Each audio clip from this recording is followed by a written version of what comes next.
Well, friends, this morning, for you, where does it hurt? When was the last time someone asked you that? And when was the last time you asked someone else that? Where does it hurt? It's a simple question, and it's one that you would think we would ask each other all the time. Pain is part of the human experience.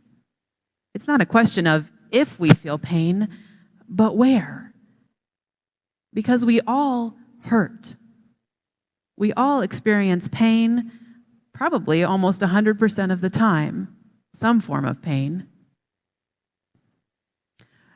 So why do we run away from this question? And why do we relegate that question to the realm of the doctors and the therapists, the social workers and the pastors? Why is it not an everyday part of our conversations with each other? What do you think? Why do we avoid it? Really, I want to know, what do you think? Why do we avoid this question? And those of you on Zoom, you can unmute yourself if you'd like to share with us. Anyone? Anita? To avoid secondary trauma. Okay, so we're maybe concerned that someone else sharing their pain is going to trigger our own experiences of pain, our own memories of pain, so we don't ask. Why else? Why do we avoid this question?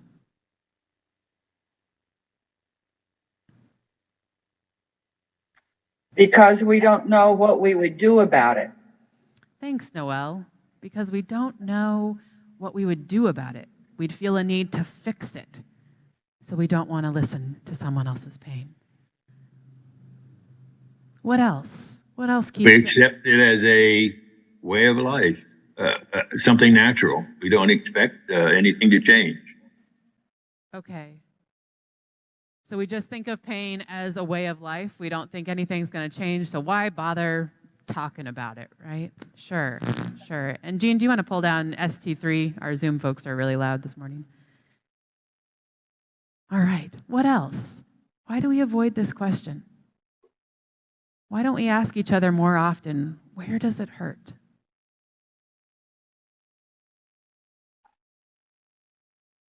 Heather. Okay,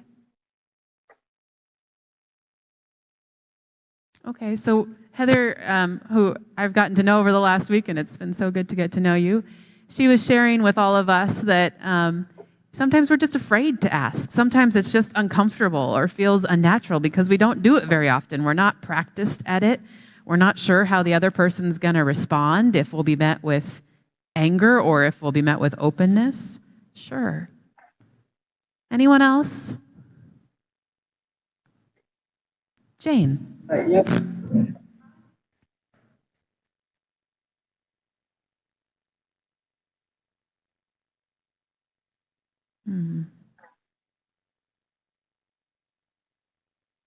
Okay, so Jane was sharing for her one of the places where she's hurting right now, and it's around something that she can't fix. And she said in the past she's always been able to fix it. So it's a difficult pain to talk about because she can't fix it. Yeah. Did I hear someone on Zoom start to talk? Yes. I think we're too geared to repressing things that we don't like. Nobody likes being hurting, not having to hurt. So we repress it. It's kind of like a usual response. At least I have that experience. Okay. Thanks, Ralph. Thanks for sharing. Yeah, there's all sorts of reasons that we don't ask that question.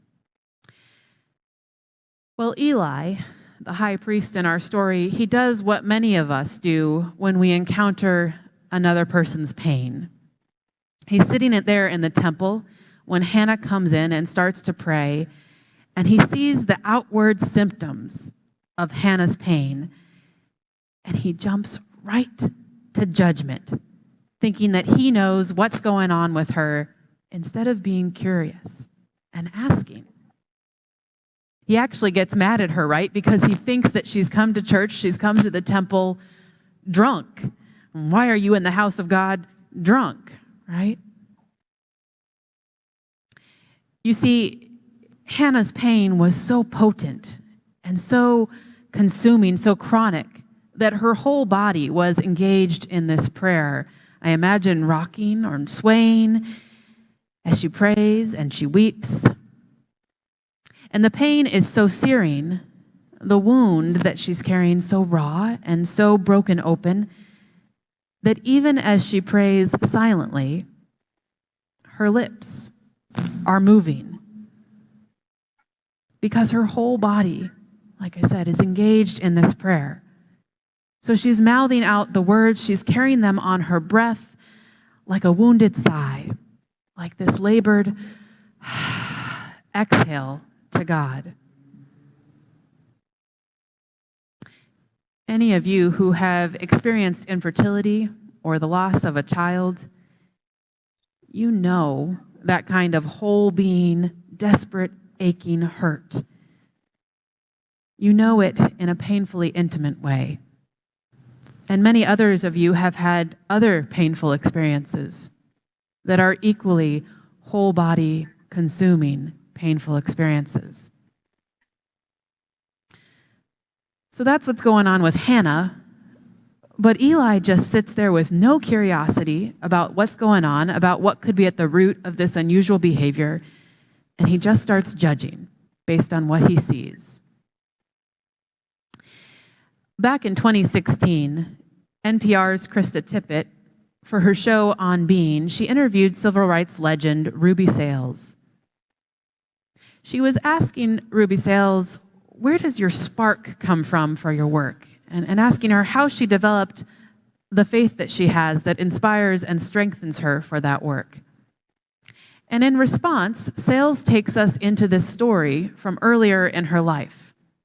A morning when she was getting her hair done, and the hairdresser's daughter walks in from being out all night. She's clearly on drugs. Clearly, it looks like she's been engaging in sex work all night to feed her habit. And it would have been really easy for Sales to just jump to judgment. But she decided on that day to lean in a different way. And it changed her life, revived her faith and passion, and it empowered her to do this amazing work that we now know her for. Let's listen to this story. But a defining moment for me happened when I was getting my locks washed, and my locker's daughter came in one morning, and she had been hustling all night, and she had sores on her body, and she was just in a state, drugs. So something said to me, ask her, where does it hurt? And I said, Shelley, where does it hurt? And just that simple question unleashed territory in her that she had never shared with her mother. And she talked about having been incested. She talked about all of the things that had happened to her as a child. And she literally shared the source of her pain. In our story, Hannah's husband, Elkanah, he's leaned in, right? He's the one who's asked her where her heart hurts.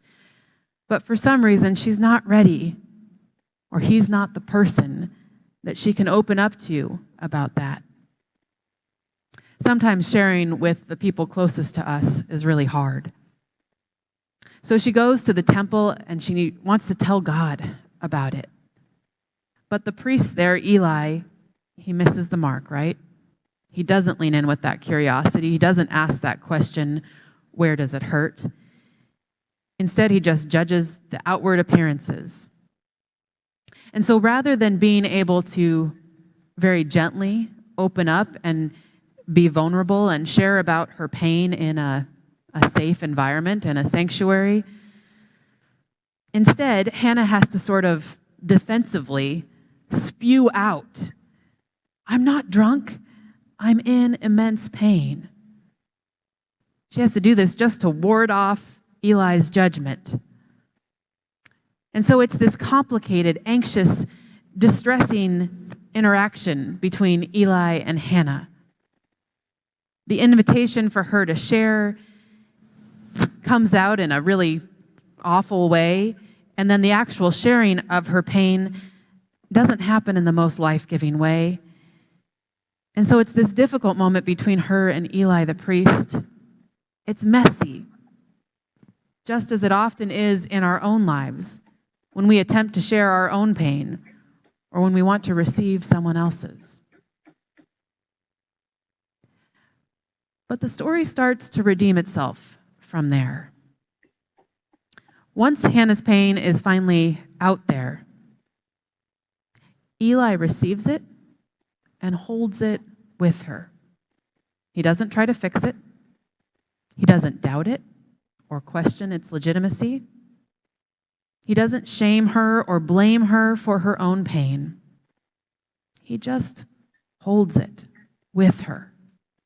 He makes space for it there in the temple between the two of them. He lets that pain just exist right there. And he validates her pain. He gives it over to God's care, and he offers to pray with her and for her. It's all he needed to do.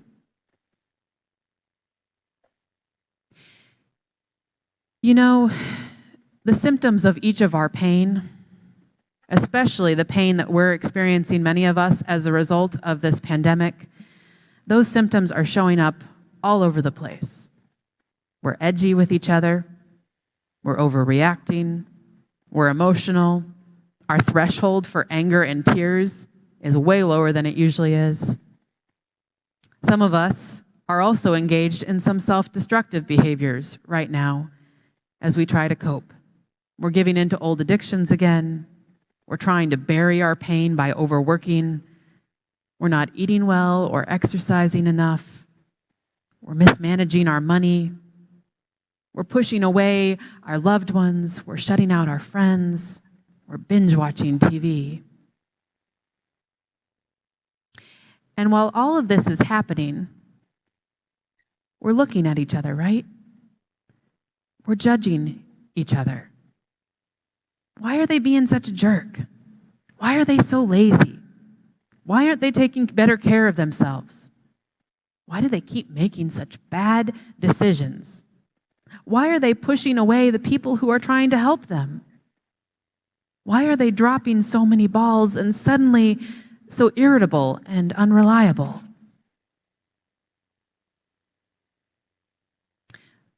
But friends, what would happen? What would happen if instead of the judgment, we leaned into each other with curiosity? What if instead of that judgment, we asked each other, friend, where does it hurt? And what if we looked at these destructive and unhealthy behaviors and considered that they might all be the result of someone's pain becoming systemic and seeping out of them in all sorts of different ways? What if we really asked each other, where does it hurt? Not because we're a doctor and we're necessarily going to be able to help fix it or heal it, but because we care and because we're willing to witness one another's pain. We're willing to hold it with each other. We're willing to give it over into God's care. We're willing to pray with each other. We don't have to fix it. But there is something really powerful that happens when we hold our pain together instead of trying to hold it by ourselves. Somehow that invites God in this different way. Our story this morning has this beautiful ending. Eli, the priest, hasn't really done much of anything other than just sit with Hannah in her pain. He hasn't fixed it. He simply received that sharing of her wound and validated her and offered to be there with her in it. And then we're told, then she went away and she ate something with her husband, and her face was no longer downcast. It's amazing what a listening ear and a snack can do to revive us. Of course, she wasn't ready to share with her husband yet, and he wasn't sure what to do other than offering her some extra food. But between Eli and Elkanah and God, Hannah got what she needed in the midst of her pain.